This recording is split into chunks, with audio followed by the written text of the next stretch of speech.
Hello again, everybody. Northy is finally uploading at the right time. As you can tell right here, there's about 2 hours, a little bit under 2 hours before the first game of this round 14. We've got Geelong versus the Dogs, a very big heavyweight match that a lot of people are going into this game tipping Geelong, myself included. Geelong look really scary, and that's not because we think the Dogs, well, I'd imagine most of the people think the Dogs are definitely going to fight and going to put up a decent battle, but Geelong have so much talent. I mean, that's the glory of Geelong. Obviously, they do a lot in the draft, but the big names that have come through, you got Jeremy Cameron, you got Patrick Dangerfield from a while ago, you got all those big names that came through, that come to Geelong. Sean Higgins is another one who they took from North. But at the end of the day, this is a very, very interesting match we got going on tonight. However, I am going in to show you guys who I've got for my Star Powers and Top Team, as per usual. I'm just making sure I get this video out, otherwise there'll be a big problem. Star Powers, let's look at this one. Obviously, as I have mentioned in previous videos, there are buys for these round 12, 13, and 14 matchups, and this week we have the most buys ever. We've got like 8 different teams that are on a buy. We had 6 and then 4, so we've got to make up for it somehow to keep it to that 3-round minimum, and then we've got a full round full of games. We've got all of them coming up, but unfortunately, it means that there's a lot of movement coming up with Star Powers and Top Team. As you can see right here, 2 Norths, 2 GWS, and a Geelong. This one's a really interesting week. Thank goodness I have this Josh Kelly. He is going to hopefully be a savior for me, Josh Kelly. As you can see, he's ranked 25 for the season, so I should be using him a lot more, but at the end of the day, Clayton Oliver has been doing better on average. It's just last round, Josh Kelly killed it. So I'm hoping Josh Kelly will be able to bring more this weekend. We've got Todd Goldstein at the Mega, which I'm not crazy about, but again, 8 teams are currently on the bye at the moment, and considering I really want to make sure that I've got my green in the Mega spot, I'm gonna use Todd Goldstein. I'm not gonna stress too much. Taron Thomas, I want to go to Taron Thomas right now because I believe he is playing on the ball. This is going to be so much more difficult for everybody this weekend. Obviously, I think Brandon Parfitt's been doing all right. He's a better season average, just under 100. But I'm choosing Taron Thomas. He's playing on the ball this weekend. So hopefully that'll mean he gets a few more touches, a few more possessions, and a bit more going his way. I wish you luck, Thomas. I wish you luck, Darren. But yeah, Jacob Hopper as well. I think he's close. He's somewhere around the middle as well. Again, a lot of teams that I just can't use the player for.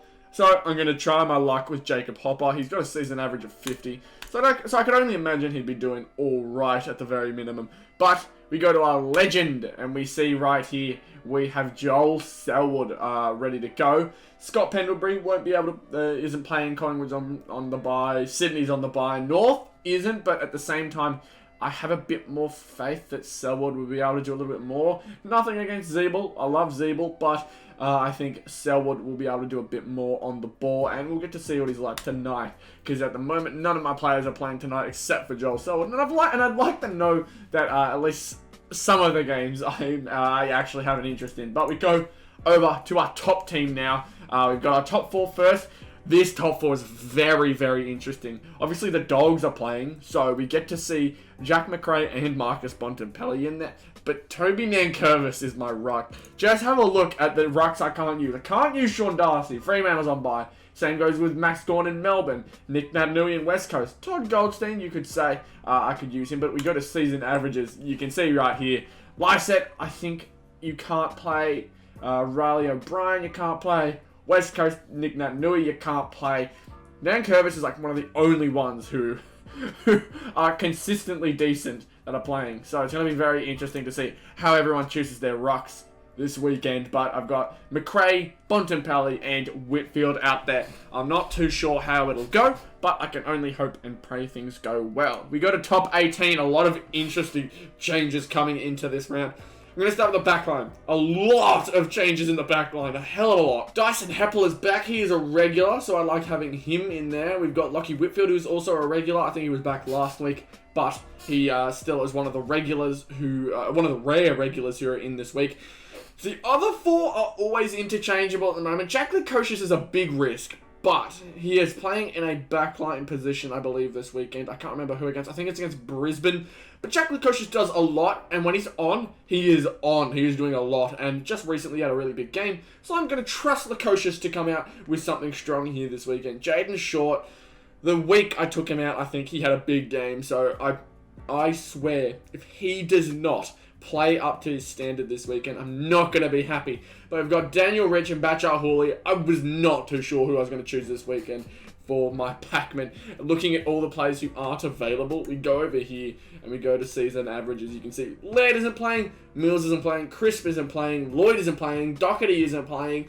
Tom Stewart didn't do crazy well for me last week, so I took him out. But Bachar Hooley and Daniel Rich have been both doing alright. Short and Lukosius, those are the 2 risky ones, because when they aren't getting involved, it gets frustrating, and usually their teams are playing poor. So hopefully they play alright. Jaden Short should be able to do a bit with the ball. Same goes with Lukosius if he does his thing. It's all up to how they go and how they play their own game, because if they're not, obviously it's going to be a little bit difficult for them to really get out and about. But McRae, we've got, obviously, not really much I need to say about McRae. I don't know why I've got Riley O'Brien in there. Let me quickly switch that up to Toby Nankervis. That needs to change very quickly. Yeah, Toby Nankervis needs to be in there. We've got Cam Guthrie. He's back and he's playing tonight, so I'm going to put my trust in him. Obviously, he's a best and fairest winner from last year, and he's coming back off of an injury, I believe. So I need to hope and pray that things go well for him. Darcy Parish. I originally had Sam Walsh in here. I won't lie. And I don't know whether Sam Walsh was even playing this weekend, but I know that Essendon is, and I needed to fit Darcy Parish in there somewhere. He is a Brownlow medal front runner this season, so there's an obvious reason as to why I want him in there. So Darcy Parish is getting the spot. I think it's his first time in the team, which is crazy. But Touk Miller, very underrated this season. I'm putting him in the squad. I've had him in the squad for a couple weeks now, and he's done really well every time. But Josh Kelly was the one that I wasn't terribly sure about, although he had a great game last week, so I'm going to put my faith in him. The forward line, I think, is actually stronger than the back line this week. I will not lie. Bontempelli, he's going to get his hands on the ball all the time. Obviously, it's going to be interesting to see how it goes, but because they're up against Geelong, another really strong midfield. I don't know whether they put Bontempelli in the forward line to see whether they actually fulfill his team coach role, I guess, but we'll see what happens. Jack Zeeble, I've got out there because he's old reliable. He really is just a reliable player. Toby Green's out there as well. Bit of a rough one last week, but hopefully he plays a bit more up to standard after last week, because I think last week he was coming off an injury, if I am correct. So I'm hoping that this week he starts to play more like himself. Kyle Langford, last time he played on my team, he had a ripper game, kicked a goal, a lot of possessions along with Darcy Parish. Just awesome game from Darcy and Kyle. Great stuff. And then this one is my big experiment. These two work really well together. And if anything, even if it shows me anything, it's that I need to trust these two as a combination. I think Jeremy Cameron is up at centre-half forward and Tom is the full forward. So the forward line must go well for me tonight. That's why I've tipped Geelong tonight. I think they'll be able to get it done. I think I've tipped like 25 or 30 points. But I think the Dogs will be able to put up somewhat of a fight. It's all up to whether the Cats can make the Dogs play a game they're not used to. That's what we saw with Melbourne back when Melbourne beat the Dogs really convincingly. You saw Melbourne shut down everything they wanted to do. And you saw the complete opposite of that last week against Collingwood. I don't know how you make a team like the Dogs look amateur, but then come out and make yourselves look amateur to Collingwood. I mean, it's all up to whatever happens, I guess. The swings of the league, especially the momentum and the heart that Collingwood showed in Nathan Buckley's last game may have played a factor. Not too sure, but Melbourne, it is a bit of a black eye on their season so far. Which, I mean, at the end of the day, they're still 14 no, they're not 14-2. They're 12-2, and they're still doing fine. They're gonna make finals. If they don't, I'd be very surprised. But 13 is that magical number for me. Let's go to our tips. I'm not going to waffle too much, but we go over here to our tips. As you can see right here, only 6 games. There's a chance it happens. I've already explained a lot as to how I think Geelong is going to win that game. GWS is playing Carlton. I completely forgot that. I thought they were playing Brisbane. Sorry, no, I didn't think. No, I thought Gold Coast was playing Brisbane. I said a team. I can't remember off the top of my head though. Gold Coast versus Power. I am my brain wants to say Power, and I'm gonna pick Power. I think they do look somewhat sketchy during the season, but a lot of teams have started to look sketchy against Collingwood. A lot of teams. So I'm hoping that Port Adelaide will be able to take that one home. I think that Collingwood is just a weird outlier this season, just having a poor season almost by chance. But we're going to go over to GWS versus Carlton. I can't trust Carlton, but I know every time I say that, they end up having a huge comeback game. GWS are going to want to play well after their draw to North last week. I know I was very shocked that GWS even came back to tie that up, but I'm hoping that just means North's on the up and up. I'm going to say GWS. I hope I'm not wrong. This one, I want to press it. I really do. I really, really do. But Brisbane are not an amateur team. They're a team that's looking for grand finals. So I'm going to say Brisbane. And then Essendon versus Hawks. Essendon have been a really shockingly good team. I was about to say something horrible about them, but no. Essendon have been really good this season. Like, the complete opposite of what a lot of people thought they were going to be.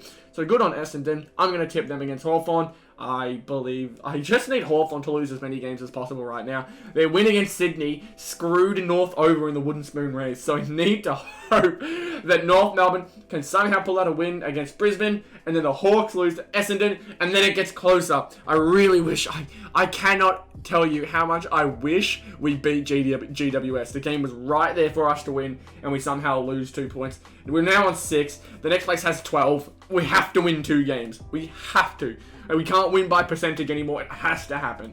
So, that's my tips going in. I'm not confident about this one, nor am I confident about this one, I think. Well, I guess that one as well. There's a lot I'm not confident about, but this one especially. Because Carlton have been playing so poor as of late. But I feel like GWS are going to choke it. I feel like they're going to choke it. I really hope they don't, but I'm going to save that. Thank you so much for watching this video. Good luck to every single one of you who are putting out their tips and doing all their teams and stuff like that. Hopefully you all do well. My aim is to get double-digit leaderboards on every single mode. As you can see right here, I was 56th last week, so we want to keep it in the double digits so that our season ranking keeps going down. Same goes with the top 18. As right here, we've got the double digits with all the top team. It's just star powers. And it could be more of the same this week. Let's hope that we get into those double digits. 20 would always be nice. But we can't really ask for prize cards all the time now, can we? But thank you so much for watching this video. Hopefully you all enjoy the weekend full of games, and I will catch you all in the next video, which will either be a completely different video or the review for the round. Thank you all so much again, and I'll see you all in the next one. Goodbye.